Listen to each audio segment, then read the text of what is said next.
No military equipment will be featured in this year's annual May Day parade in Russia, and Ukrainian forces strike for the third time this month the Tuapse oil refinery in Russia. I'm Sophia Marie. Let's get into it.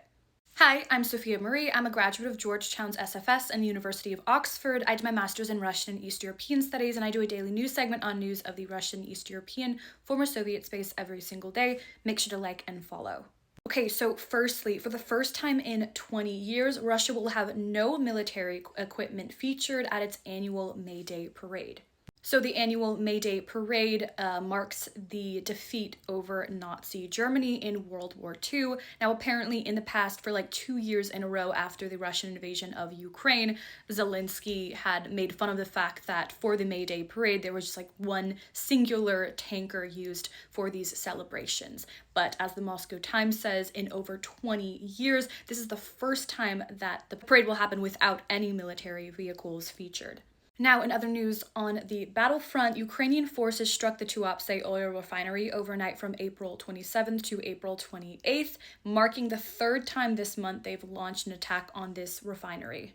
Now, according to the Institute for the Study of War, Krasnodar Krai authorities had to declare a state of emergency because of these strikes. And as the Institute for the Study of War mentions, the Kremlin usually does not respond to Ukrainian strikes against Russian energy infrastructure, but apparently this one was so significant that both Dmitry Peskov, the Kremlin spokesperson, and Putin both made personal remarks on it.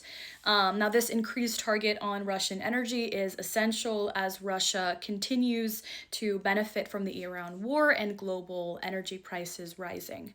Now, in other news, Russian border agents told Belarusian state media today that Russian men who have received a military conscription notice will not be allowed to travel through Belarus in order to avoid military service. So apparently there was a Russian man in the past days who attempted to fly out of Minsk, Belarus, to Georgia and Armenia, and he was barred from doing so.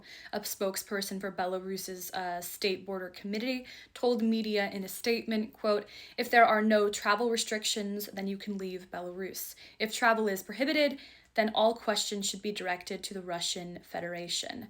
Now, according to the spokesperson as well, Belarus and Russia share a common database, which allows the Belarusian border agents to see which Russian citizens are allowed to leave and which are not.